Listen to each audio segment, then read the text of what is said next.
시간 모두 자리에서 일어나셔서 오늘 하나님께서 우리에게 주신 말씀 함께 봉독하도록 하겠습니다. 오늘 하나님께서 우리에게 주신 말씀은 누가복음 24장 13절부터 35절이지만 봉독은 31절부터 35절까지만 함께 하도록 하겠습니다. 24장 31절부터 35절 함께 한 목소리로 봉독하도록 하겠습니다. 시작. 그제서야 그들의 눈이 열려서 예수를 알아보았다. 그러나 한순간에 예수께서는 그들에게서 사라지셨다. 그들은 서로 말하였다. 길에서 그분이 우리에게 말씀하시고 성경을 풀이하여 주실 때에 우리의 마음이 우리 속에서 뜨거워지지 않았습니까? 그들이 곧바로 일어나서 예루살렘에 돌아와서 보니 11 제자와 또 그들과 함께 있던 사람들이 모여 있었고 모두들 주님께서 확실히 살아나시고 시몬에게 나타나셨다 하고 있었다. 그래서 그 두 사람도 길에서 겪은 일과 빵을 떼실 때에 비로소 그를 알아보게 된 일을 이야기하였다. 아멘. 이 시간 원로 목사님께서 드려진 예물을 위해서 기도해 주시고 방향을 바꾼 사람들이라는 제목으로 하나님의 말씀 전해드리도록 하겠습니다. 할렐루야.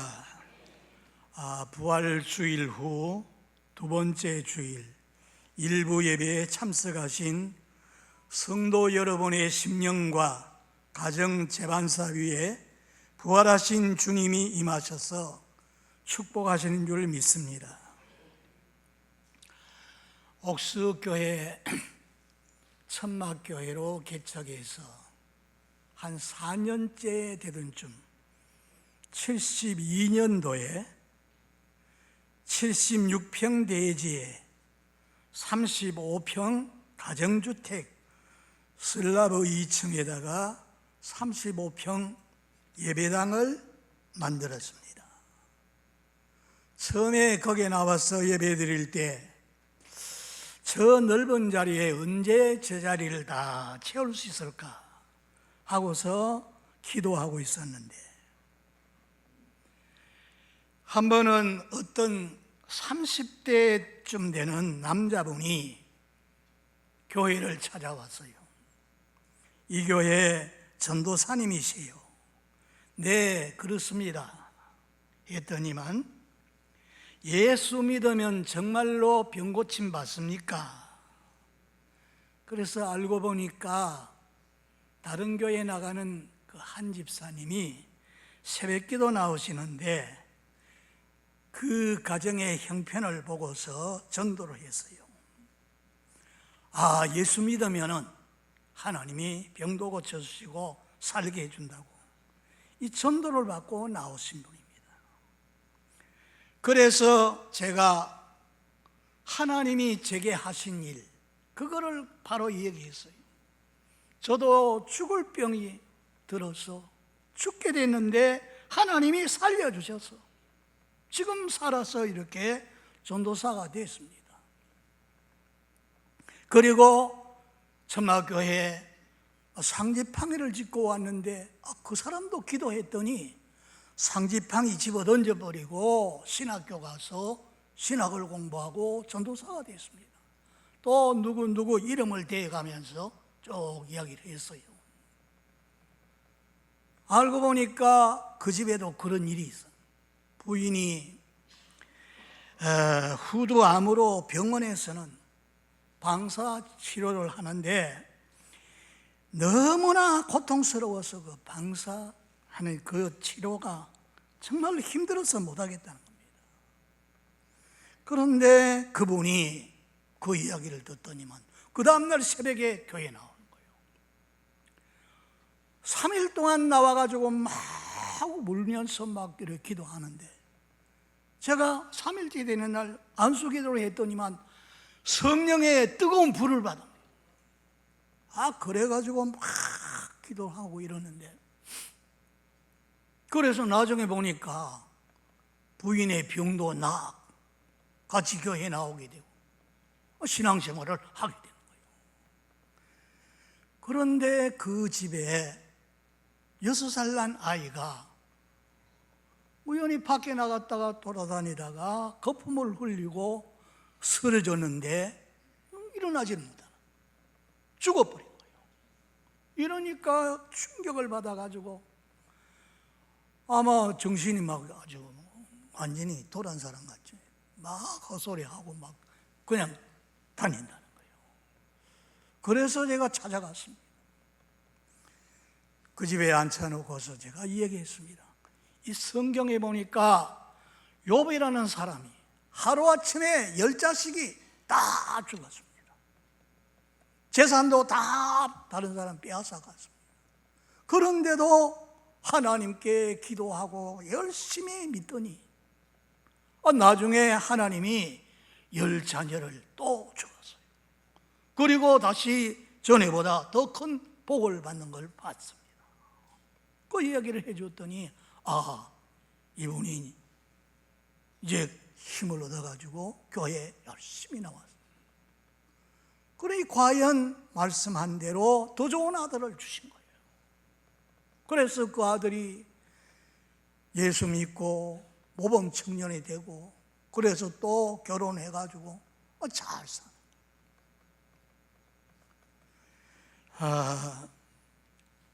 이렇게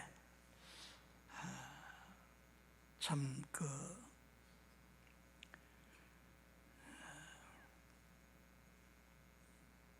일을 우리가 당하게 되는데, 사람이 사랑하는 사람을 갑자기 잃게 되면은 막 고통스럽고 막 슬퍼서 울지요.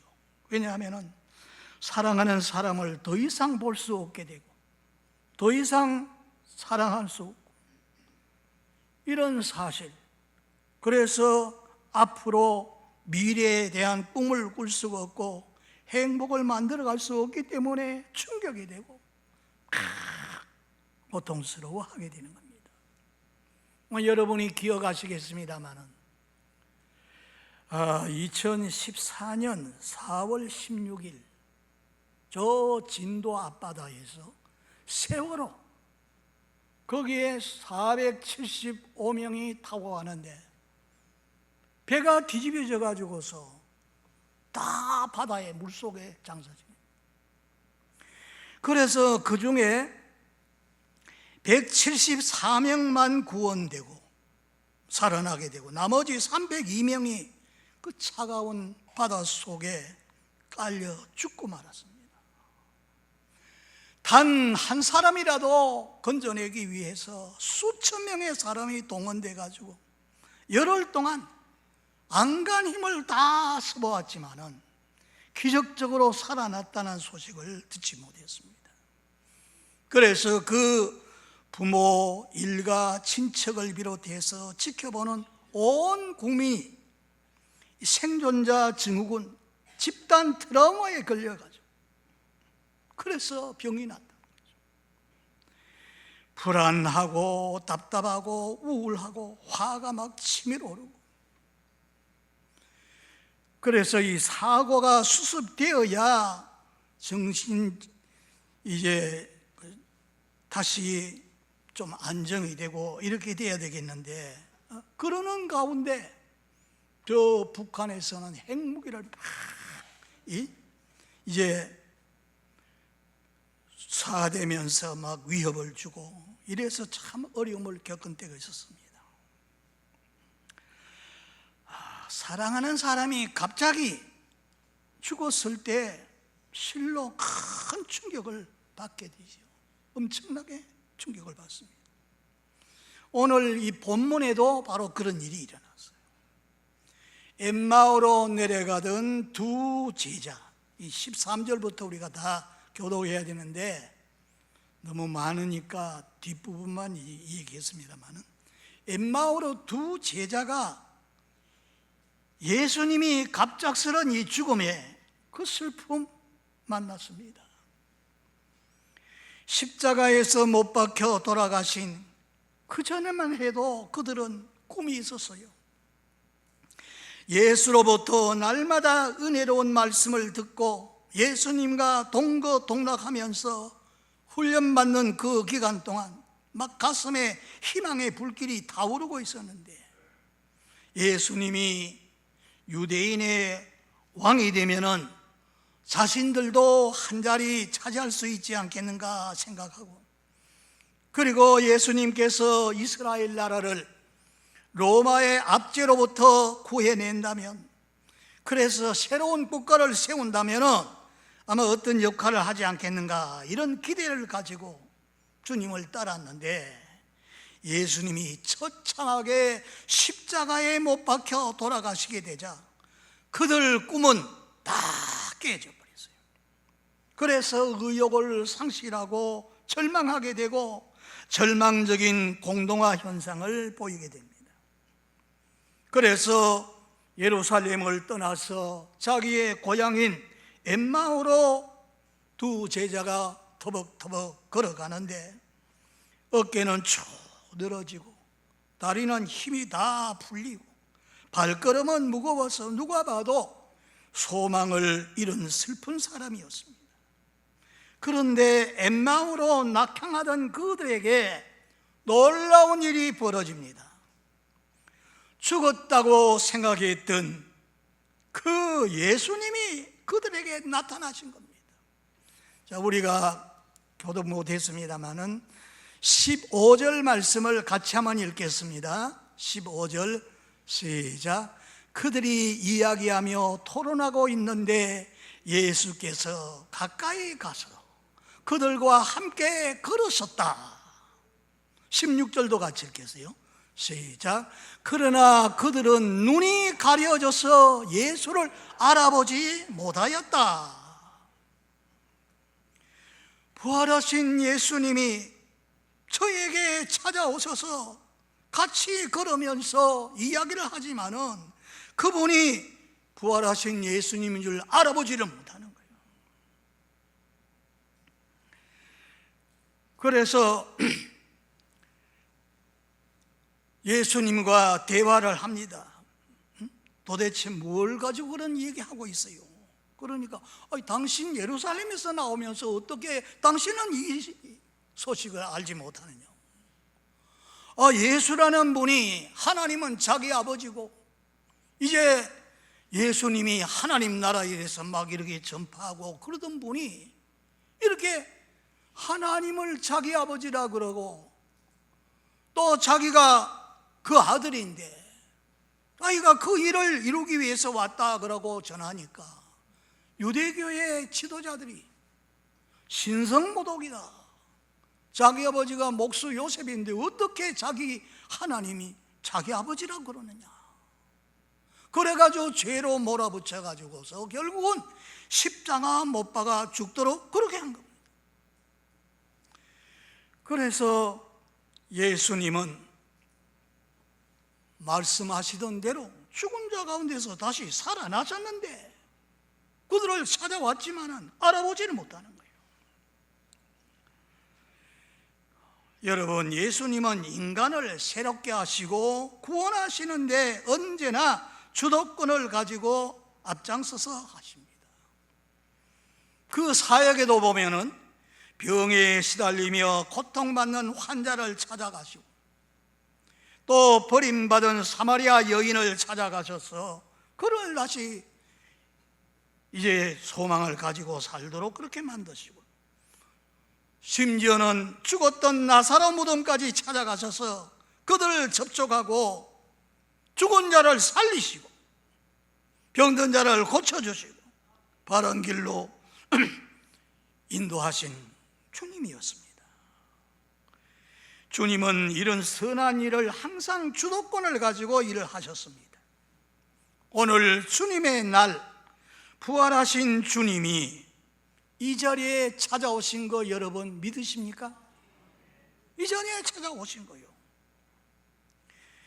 어려운 시대에 혼란스럽고 고달픈 삶을 살고 있는 이런 자들을 주님은 찾아오셨습니다.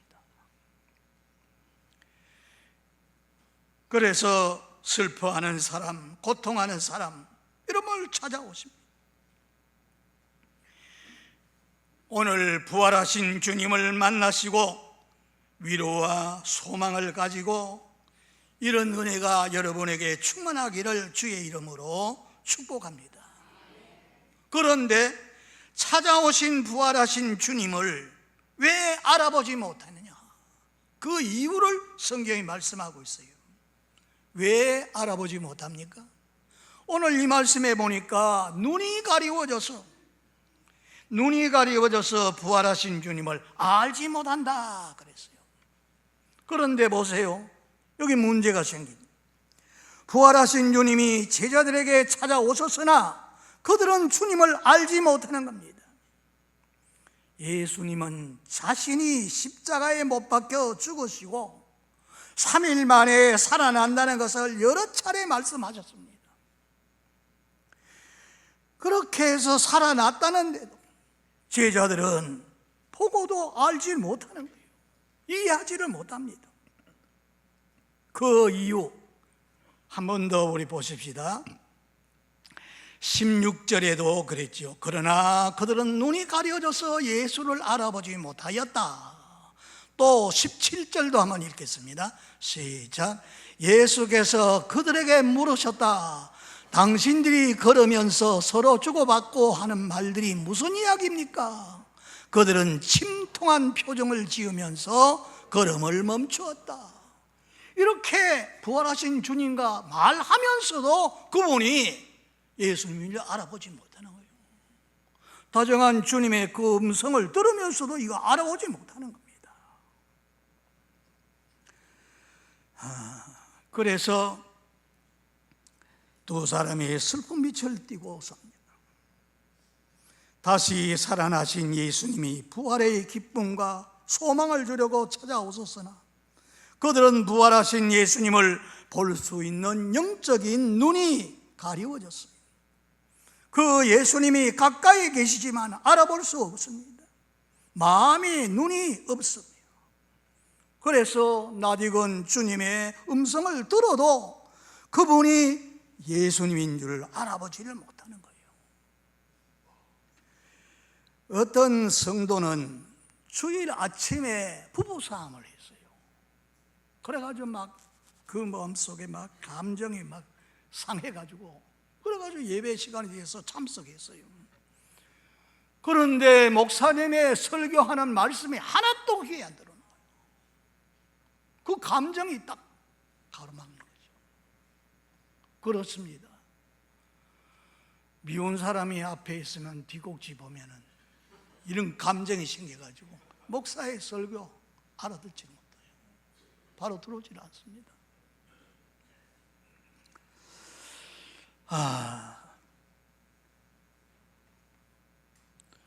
그래서 만약에 예배에 참석해도 염려가 되거나 걱정되는 거, 또 너무 관심 가지고 생각하는 그게 있다면은 이 시간 목사가 아무리 은혜스러운 말씀을 전해도 이게 귀에 안 들어오는 거예요. 마음이 거기 있어요. 지금 주의 날, 주일날, 수요일날, 새벽, 또 청춘 예배 다 열어놓고 누구든지 와서 듣고 은혜 받도록 그렇게 하나님께서 만들어 놨잖아요. 그런데도 마음이 딴 데가 있어요. 돈 버리는데, 골프 치는데, 저 야외 나가서 뭐 꽃 구경하고 그런데 마음이 있다면은 목사 설교 소리가 들리질 않습니다. 여러분의 관심이 어디에 있느냐? 부활하신 주님이 매 주일마다 이렇게 오셔서 말씀하시는데도 만나지 못하고 그냥 그저 형식적으로 교회 다니는 사람 많습니다. 왜 그러냐? 그 관심을 거기에다 집중하지 않고 부활하신 주님, 그렇다면 살아계신다면 내가 만나야지. 그 부활하신 주님 만나기 위해서 새벽이고 낮이고 저녁이고 간절한 마음으로 이렇게 주님을 찾는다면 반드시 만나게 되고 그분이 주시는 복을 다 받을 수가 있는데 관심이 딴 데가 있으니까 그렇게 되는 거예요. 그 예루살렘 성전 바깥에서 앉아서 구걸하던 사람 나오잖아요. 40년 동안 성전 가까이 있으면서도 그 사람은 하나님에 대해서, 예수님에 대해서 알지를 못하는 거예요. 지금 한 두 발자국만 들어가면 성전에 들어가는데 거기서 40년 동안 구걸하면서 그 안전방에 관심은 어디에다 둔 거요? 어떻게 오늘 하루 동량을 잘하면 좋겠다. 관심이 거기 있는 거예요. 그러다 보니까 40년 동안 성전 가까이 있으면서도 부활하신 주님 하나님 만나지를 못하는 겁니다.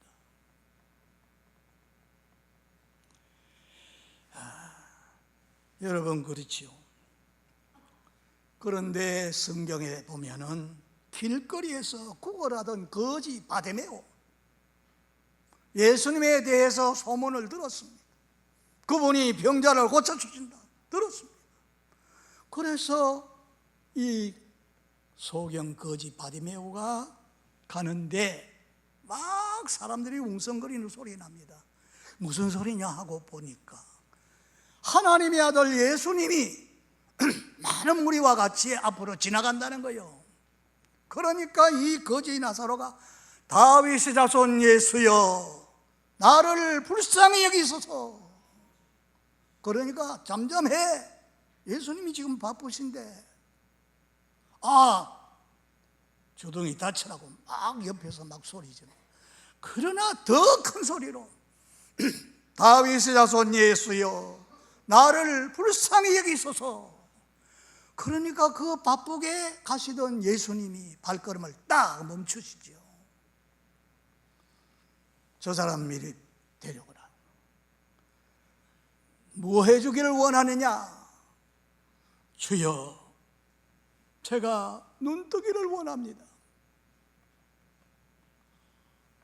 네 믿음대로 되리라. 그대로 소경 거지가 눈을 뜨게 됩니다. 이 하나님을 정말로 전심으로 다해서 찾으면 만난다고 했습니다. 찰스 핀이라고 하는 분이, 이분이 변호사였어요. 그런데 성경에 보니까 네가 전심으로 나를 찾으면 만나리라. 예레미야 29장 13절에 그래 말했어요. 그래 그 말씀을 붙들고 전심으로 찾는데 하나님의 성령의 불을 받고 성령 충만을 받아서 그 사람이 나중에는 부흥 강사가 되는 거예요. 하나님 만나지 못한 사람에게 가서 다 말씀하니까 그 말대로 순종하니까 다 성령 받고 하나님 은혜를 받게 되고, 그래서 부흥 강사가 된 겁니다. 그렇습니다. 전심으로 하나님을 찾으면 만난다고 분명히 말씀했습니다. 왜 부활하신 주님이 가까이 오셨는데도 왜 못 만나느냐? 한번 따라 하십시다. 불신의 벽을 세우면 부활의 주님을 결코 체험할 수 없다. 불신. 부활의 주님이 찾아오셔도 저들을 제자들이 알아보지 못하잖아요. 예수님이 부활하신 그 역사적인 사실을 거부하고 믿지 않기 때문에 주일 새벽 미명에 그 예수님의 제자들 가운데 여제자 제일 먼저 만난 자가 막달라 마리 아닙니까? 저는 7 귀신 들렸던 사람인데 예수 만나서 귀신 떠나가고 그래서 예수님 따라다니면서 수종 들던 여인입니다.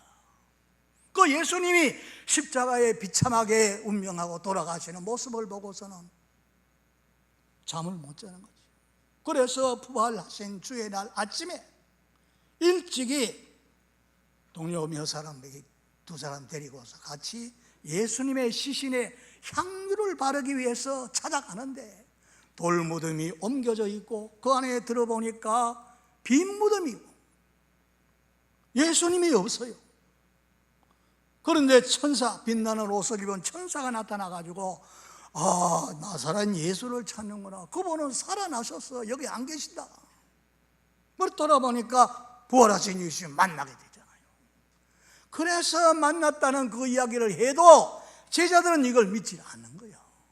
그래 베드로도 막 무덤에 가보고 요한도 무덤에 가보고 빈 무덤이고 없으니까 그걸 믿지 못하는 거예요. 그러니까 여기에 두 제자가 이제는 우리 꿈이 다 깨졌다 하고 이제는 다 포기하고 낭망하면서 자기 고향 엠마오로 지금 내려가면서 이런 얘기를 하는 겁니다.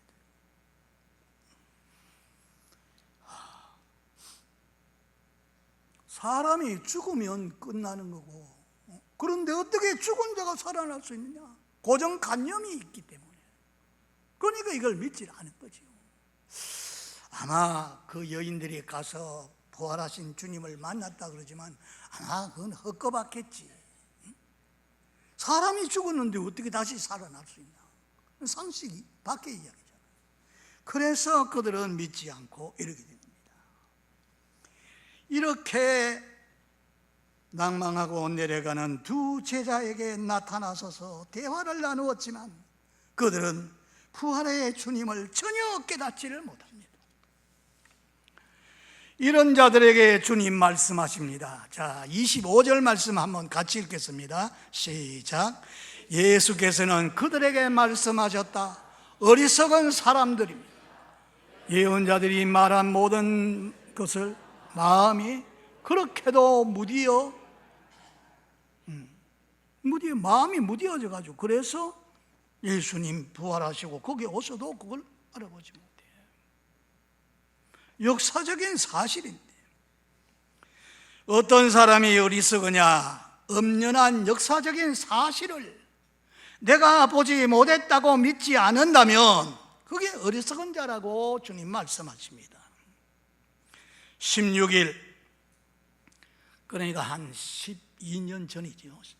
진주 앞바다에서 475명 세월호를 타고 가다가 제주도를 향해서 가다가 침몰돼 가지고 거기에서 302명 우리 학생들이 다 죽은 거 전 국민이 다 아는데 내가 직접 보지 않았다고 그거를 안 믿는다면 그게 어리석은 자라는 겁니다.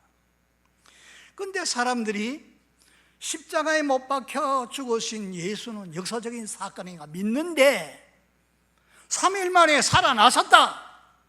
성경대로 죽었다가 성경대로 살아나셨는데 그걸 안 믿는다. 그니 어리석다는 거죠. 미련하고 어리석은 자라. 그렇습니다. 자기의 그 고정관념, 불신앙 이걸 가져오게 되고 찾아오신 그 주님을 알아보지 못하고 체험하지를 못합니다. 주님은 어리석고 미련하다고 책망을 하십니다. 오늘 많은 사람이 십자가에 못 박혀 죽은 거 그건 엄연한 역사적인 사실이고 믿는데 죽은 자 가운데서 살아나섰다. 성경대로 말한 그대로 다시 살아나섰는데 그걸 못 믿는 거예요. 믿는 중에도 두 종류의 성도가 있어요. 인간의 이성이나 상식, 고정관념 이걸 기초해서 신앙생활을 하는 사람, 이런 사람은 신앙이 깊이 들어가는데 어려움이 많습니다. 또 한 종류는 하나님과 인격적인 그런 접촉을 하게 되고 신앙의 체험을 통해 가지고 신앙이 깊은 사람이 있는데 이런 사람은 부활의 신앙을 확신하는 가운데 사는 그런 사람들입니다. 제가 은혜 받는 그런 집회 장소에 가서 하나님의 신이 임한다 우리 찬양하지 않았습니까? 성령이여 임하소서 임하소서 찬양 간절하게 했잖아요. 그 집회에 하나님의 신이 임한다는 그 이야기를 듣고 저도 하나님 앞에 하나님 신이 임한다면 내게도 그런 증거를 달라고 막 기도하니까 이게 손이 막 흔들리고 뒤에 이 중추뼈에 막 불이 너무 뜨거워서 견딜 수 없는 거예요. 처음에 그렇게 오고 기도를 하는데 이상한 말이 나오는 거예요. 지금 우리는 다 알지요. 방언으로 막 기도가 나오는 거예요. 그래서 제가 하나님 앞에 회개합니다. 하나님, 이 좁은 머리 가지고 하나님이 있다 없다 판단하고 온갖 우상 다 섬기고 점례일을 찾아가고 이런 죄를 지었다고 하나님 앞에 회개하니까 더 충만하게 임하는 거예요. 그래서 충만하게 임하니까 모든 의심 다 없어지는 거예요. 그래서 살아나는 거예요. 여러분, 이런 체험을 하시기를 바랍니다. 부활하신 주님이 내가 만나야 되겠다, 살아계신다면 내가 만나야지, 그 갈급한 마음을 가지고, 사모하는 마음을 가지고 그렇게 하시면은 만나게 되고, 이런 성경에서 말하는 이런 은혜를 여러분도 받으시기를 바랍니다. 하나님은 변하지 않습니다. 예수님은 어제나 오늘이나 영원토록 동일하시다 그랬어요. 그래서 다시 사신 예수님 이렇게 만나게 됩니다. 그러면 지금 찾아오신 부활하신 주님을 어떻게 만나고 체험할 수 있습니까? 27절, 30절 말씀 읽겠어요. 27절. 그리고 예수께서는 모세와 모든 예언자로부터 시작하여 성경 전체에서 자기에 관하여 써놓은 일을 그들에게 설명하여 주셨다. 성경, 하나님의 말씀, 이 말씀을 더디 믿는다 그랬어요. 더디 믿으니까 모르는 거예요. 이 말씀을 그대로 믿도록 다 설명해 줍니다. 그러니까 막 그 말을 듣는데 마음이 뜨거웠다 그래. 이 성령께서 역사하시니까 마음이 막 뜨거웠다. 그리고 30절 말씀도 보세요. 그리고 그들과 함께 음식을 잡수시려고 앉으셨을 때에 예수께서 빵을 들어 축복하시고 떼어서 그들에게 주셨다. 성찬하잖아요. 그때 눈이 밝아져서 주님 하는데 주님 그 자리에서 떠나가죠. 그래서 주님을 만날 수가 있습니다. 성경이죠. 성경을 통해서 요한복음 1장 1절에서 3절 보니까 태초에 하나님이 천지를 창조하셨는데 뭘 가지고 창조하시는 거예요? 말씀으로 창조하셨다. 그런데 14절에 보니까 말씀이 육신을 입고 똑같이 사람 모양을 입고 인간 세상에 오셨는데 그분이 누굽니까? 그분이 예수님이라.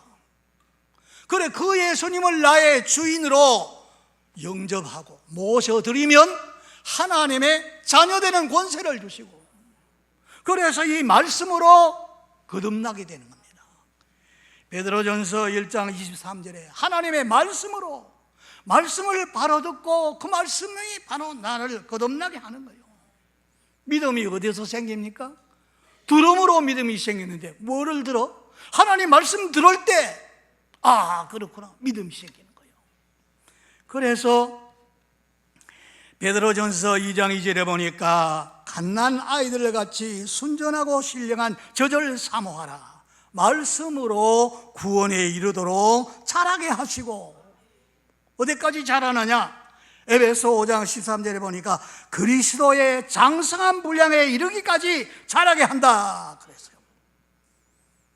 예수님이 부활 승천하시기 전에 남긴 말이 있습니다.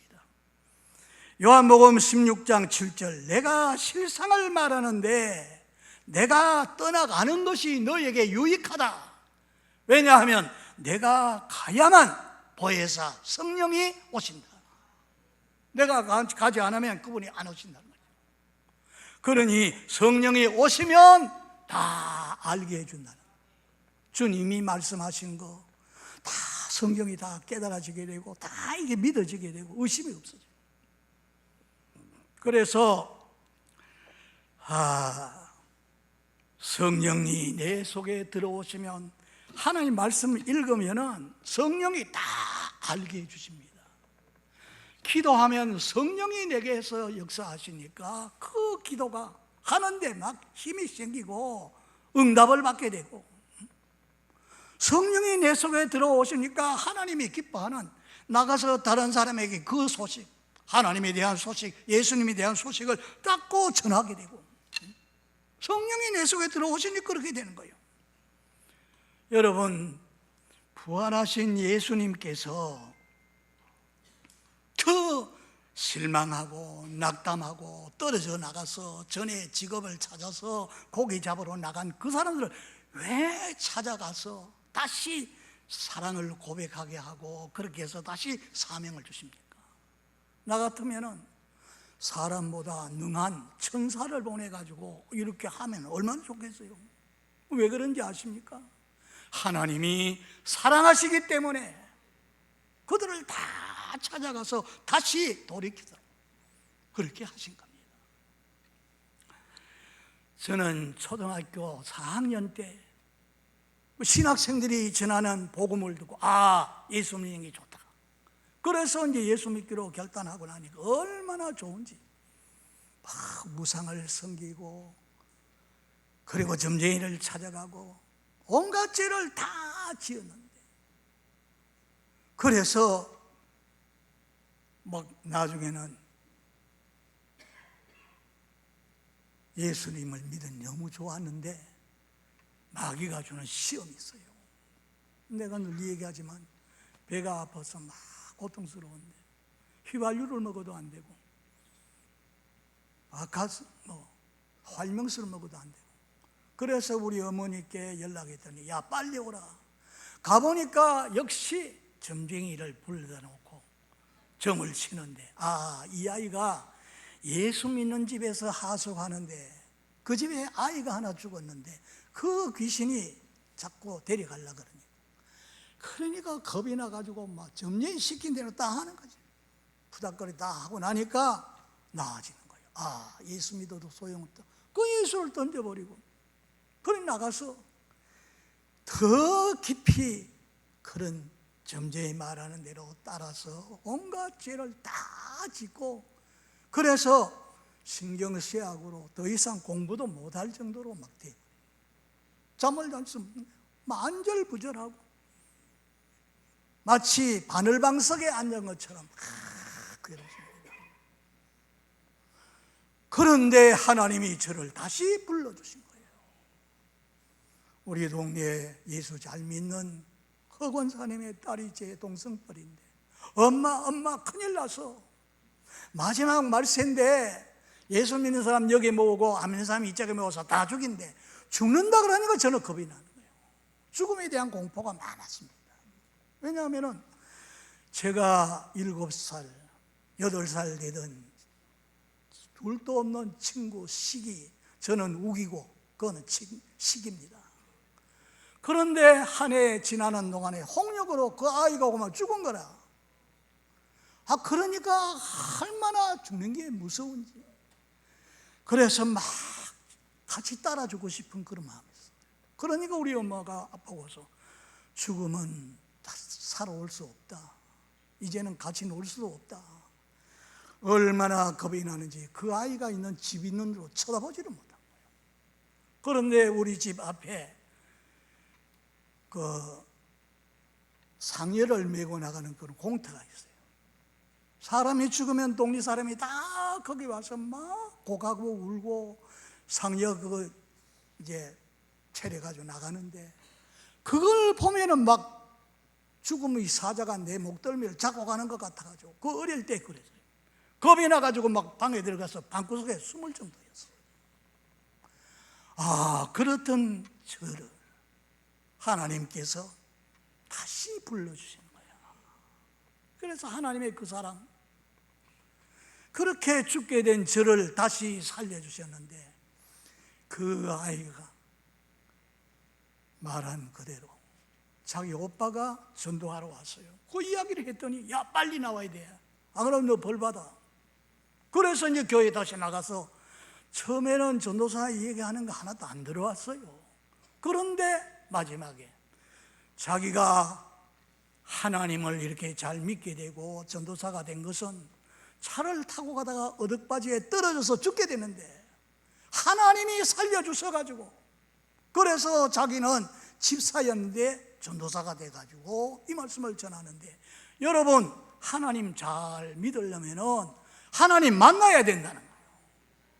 그래서 어떻게 하나님 만날 수 있습니까? 했더니 그분이 소개하기를 이런 집회 장소 가게 되면 그게 다 하나님 만나기 위해서 막 와서 기도하고 그런 자리에 가서 회개하고 하나님 찾으면 만나게 된다. 그 말 듣고 제가 그 집회 장소 가서 하나님 만나게 되고 그렇게 살아난 거 아닙니까? 여러분, 이렇게 해서 살아나고 보니까 세상의 모든 것 다 포기하고, 야, 하나님을 위해서 살아야겠다, 내가 이제 이렇게 살아야겠다 하고 방향을 바꾸어 가지고 정한 것이 바로 오늘 목사가 돼 가지고 여러분 앞에 지금도 부활의 주님을 이렇게 증거하는 겁니다. 여러분 속에 부활하신 주님을 만나고 이런 변화가 일어나기를 주의 이름으로 축복합니다.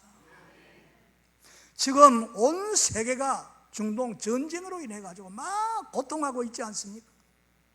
그래서 그걸 자세히 알아보니까 트럼프가 저거 잘못한 거 아닌가 하고 막 비난하고 욕하고 막 그런 사람 많습니다. 근데 알아보니까 트럼프는 목적이 있어요. 미국은 이제 지나갔다, 중국이 일어난다, 지금 전부 그렇게 말하고 있는데 트럼프는 자기가 정권을 딱 잡고서 그 주변의 국무위원들도 다 믿는 사람들입니다. 그래가지고 그 이야기를 들어보니까 이 이스라엘의 대사로가 있는 그 대사가 하는 말이, 왜 이란 편이 되지 않고 이스라엘 편이 돼가지고 이렇게 이란을 공격하느냐, 거기 지도자들을 다 죽이고 핵무기를 더 이상 만들지 못하게 파괴하고 이거 지금 잘못한 거 아니냐 했더니 그 대사가 하는 말이 성경에 있는 대로 했다는 거예요. 창세기 12장 3절 뭡니까? 너를 축복하는 자에게는 복을 내리고 너를 저주하는 자에게는 저주하리라. 온 천하 만민이 너로 인하여 복을 받게 된다.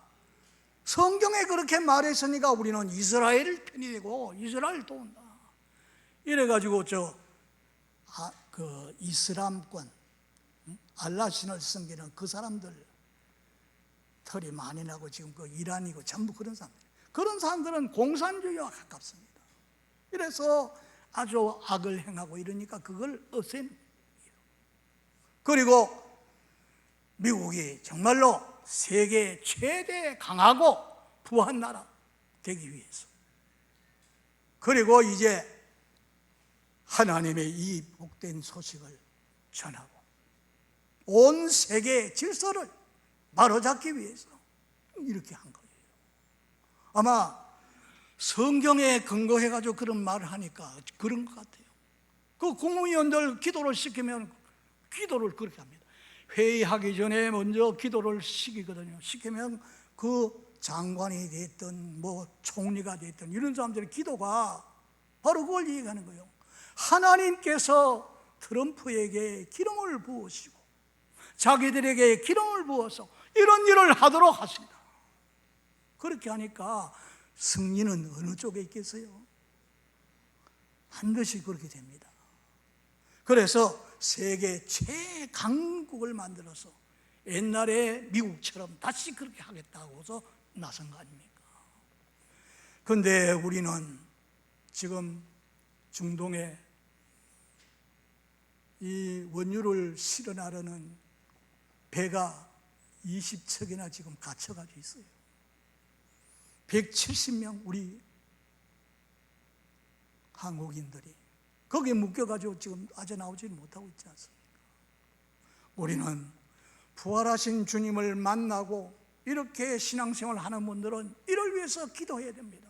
하나님, 평화로운 하나님의 나라가 이 땅에 이루어지도록 이걸 위해서 우리 기도하고 부활하신 주님을 만나서 항상 기뻐하고 쉬지 않고 기도하고 범사에 감사하는 하나님의 뜻을 이루는 저와 여러분 다 되시기를 주 예수 이름으로 축복합니다.